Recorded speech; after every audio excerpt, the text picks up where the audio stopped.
And right now we're going to have a guest who's been here before. Because of his consistent, lifelong activism, we usually find characters like you, John, and bring you up here because you always have... John Beacham. John Beacham, welcome aboard. Well, thanks for having me. All right, we're going to ask you to get closer to that. Maybe I'll do this, because that's John, a good you're one. involved with Answer, and I mistakenly had you in another group, and so can you tell us a little bit about what Answer is, what it does, because we know it does some good work. Sure. Answer stands for Act Now to Stop War and End Racism. We're a national coalition. We have branches in many cities across the country. We do a lot of large anti-war protests, a lot of education about U.S. wars, as well as doing a lot of different social justice activities, including participating in the struggle for immigrant rights, for labor rights, for women's rights, and against racism, and really anything that needs changing or some justice needs to happen. We try to do everything we can to support those types of struggles. What is your major form of activism for Answer to? Is it communications? Is it, now that we've got the internet, do you use the web as a major recruiting as well as information sharing arm, or is it more face-to-face kinds of gatherings? Well, we do everything we can. We have a website, a local website. It's answerchicago.org. There's also answercoalition.org, which is our national website, and local chapters have their own websites as well. We actually try to do everything we can as far as getting the word out via web, even Facebook and Twitter, because that's where people are at. Even funny little radio shows that come from the stage of a restaurant? Well, funny little radio shows are important. We never underestimate the power of small groups, small gatherings. Those are actually where all of the major changes have been made. The efforts and the organizing capabilities of people like ourselves at the end of the day have made differences way beyond maybe even our individual abilities. Because basically when it gets... We gotta hope that. Well, that's change is certainly not going to come from large government institutions in the United States. It's not going to come from corporate boardrooms. I mean, right now, the oil companies, there was just a report published, the oil companies in the second quarter of 2011 made $36 billion in profit at a time, and on top of that, they get $4 to $8 billion a year in tax subsidies at a time where there's 14 million unemployed people, at a time where people are being kicked out of their homes at an alarming rate, and poverty is escalating in the United States and around the world. The corporations continue to rake in money actually beyond what they've ever raked in. So for us, the solution is in the people themselves. It's in the people that are unemployed. It's in the people that are being kicked out of their homes, because they're the people that need change. And historically, they're always the ones who have been at the forefront of fighting for change. Women have been at the forefront of fighting for change. African Americans in this country have been at the forefront. LGBT people have been at the forefront. And poor and working people have been at the forefront as well. So if there is a hope in this time to end the wars and to get some jobs and housing and education, healthcare for the people, it's got to be the people themselves that do that type of organizing and work. When I think of Answer, I'm thinking about what I get in my emails. I think of you all being connected with having large demonstrations, like around the war or around jobs, those kind of things. And I'm kind of wondering, there was a time when I would have been on top of what demonstration was going on where and tried to make a number of them. Now that's my job. What is going on with like mass demonstrations around the war? Are there any planned? And I guess really what I want to get at is in these dire, difficult, challenging times for so many people, do you see more and more people showing interest in progressive forms of social change, or or is there a kind of obfuscation and laying low and hoping that you don't have to see what's happening? I mean, what's your sense of what's going on among the masses? Well, there's going to be a mass march and rally here in Chicago on Saturday, October 8th. You can get more details about that at answerchicago.org or chicagomassaction.org. We're going to be gathering downtown, I believe, around noon. So that's coming up. The protests against the Afghanistan war have actually gotten larger in the last few years. It is true that right now we haven't seen the same massive types of street protests, which we're very much interested in, because for us, the only way to get change is to bring as many people together as possible around a common struggle and affect change in that way. We don't have the money that they have in the Washington coffers, or even in the Springfield coffers, or in the bank accounts of the bank CEOs. But what we do have is numbers. And so for us, the protests are very important. And it's true that they have gotten smaller. Any movement goes through stages. It goes through stages where there are massive amounts of people involved, and it goes through stages where there are fewer people involved. We, for example, are very involved in the anti-war movement and have been at the forefront of calling demonstrations against the war in Libya. We don't think that that's any different than the Iraq war or the Afghanistan war, that it's basically a war for Wall Street, it's a war for the rich, it's the war for the oil companies. Libya is the largest producer of oil in Africa. And those demonstrations have been important, but they've been smaller than the ones against Iraq and Afghanistan.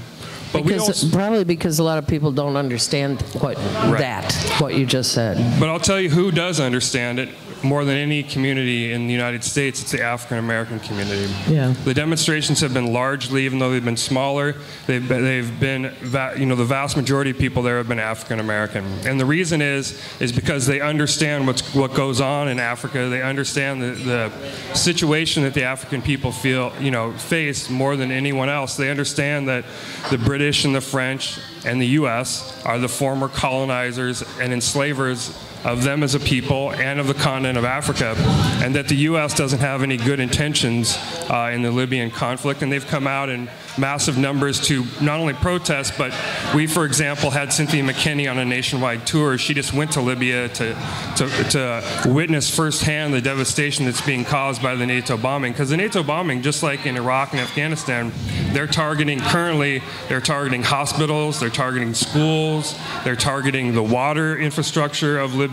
I mean, it's really a mounting human catastrophe that's going on in Libya that, for example, is very important for people to know about. So for us, it's about protest, but it's about an all-rounded movement where we educate and mobilize. But at the end of the day, mobilization, people in motion, is what's most important. And the anti-war movement will continue as long as the U.S. war drive continues.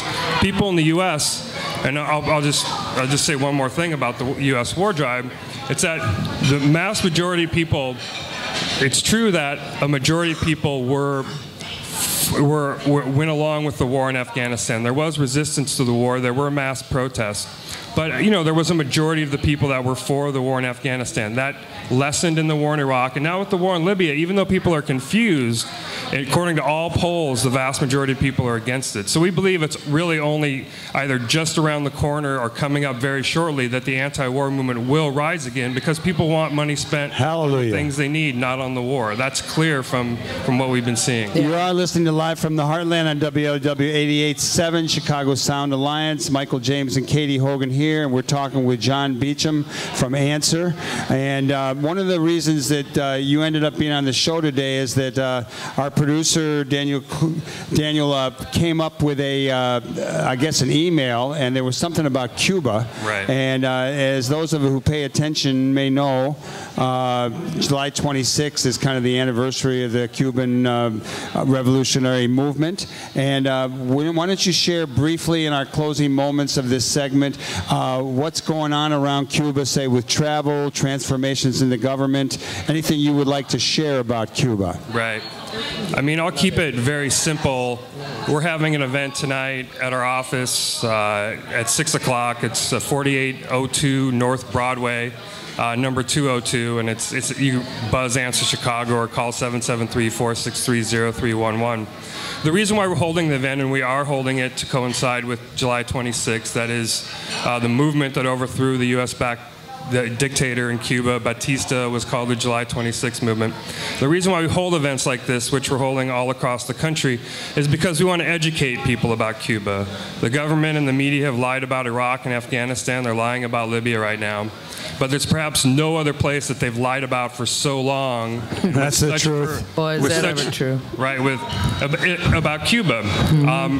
What is, I mean, if Cuba's guilty of anything, it's kicking out a U.S.-backed dictator, embarking on an independent economic path that provides free education, health care, housing, and larger employment numbers than the U.S. ever has. And they're also guilty of surviving Soviet breakup and standing on their own 2 feet since then. And surviving 50-plus years of really all-out war on the, doesn't matter Democrat or Republican in the White House, all-out war on the behalf of the U.S. and behalf of Wall Street against Cuba. With the economic sanctions. Have you seen any, there's ongoing discussion about the travel bans in Cuba, the opening up. We had hoped for a lot more, being maybe naive, that Obama would loosen things up a little bit. Is that happening at all? Are there any openings or not? Well, the Obama administration has eased the travel restrictions that became very severe under the Bush administration. Yeah, we couldn't get Cuban bands here during that 8-year period. Right. I mean, and everyone else can travel to Cuba, and there's a reason why the government doesn't want people traveling to Cuba. It's close, and they'll see for themselves the reality of Cuba. It's not a paradise, but the people of Cuba are behind their revolution and behind their government. What the Obama administration has done is actually escalated the attack on Cuba and other areas. They're putting forward a lot of lawsuits against the Cuban government, trying to exact money for relatives of CIA agents who have died in the war against Cuba. I'm being literally honest about this. Are they doing this through the Justice Department? They're doing it through the Justice Department. I mean, they're also through the Treasury seizing more Cuban funds in foreign banks and in U.S. banks than they've ever done before. I mean, Cuba is a small island nation of 12 million people with not many exports. The fact that the U.S. has been at war with the small island nation for 50 years. We should be ashamed. Well, it's outrageous. Michael's been to Cuba a couple times. I have yet to go, but we do, as he mentioned, have had the great privilege of having a couple Cuban bands up here on this stage. Mezcla, Pablo Menendez and Mezcla. Yeah. But the ongoing economic sanctions, particularly, struck home to me during Katrina, when no help was getting to people in New Orleans and the environs, and Cuba was offering doctors to come, and the U.S.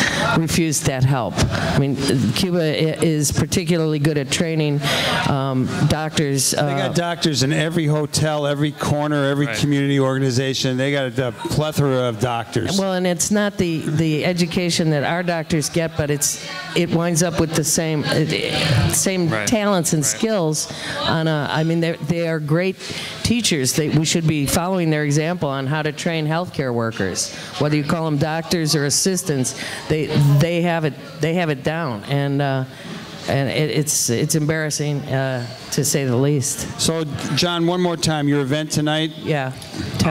It's tonight at 6 o'clock. It's 4802 North Broadway, number 202. We're going to be showing a short film by a famous Cuban film director, Santiago Alvarez, on Che. We'll also be having, some reports and discussion and some food. If people want to come by, I mean, people are more than welcome to come. It's a $7 donation requested, but no one will be turned away for lack of funds. When you're talking about the Cuban doctors, and the reason why the Bush administration refused those doctors was because they're afraid of the Cuban doctors coming to the U.S. and people meeting Cuban doctors. I mean, Cuba has friends. Yeah, that's a scary thing.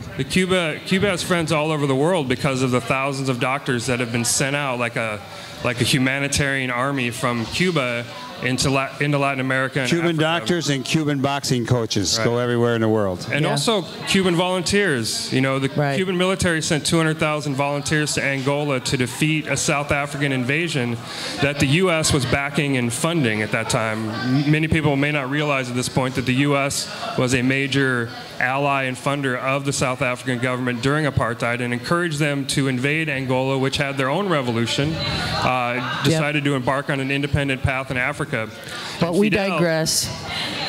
Yeah, we have to get to our next guest. But John, clearly you have a lot of information about a lot of things. So since this is not the first time you've been on the show, I suspect it won't be the last. If you want to be back, if you have stuff to say, stay in touch. All right. Well, I would have, anytime I'll come on by. And thank you guys again for having us. Thank you so much.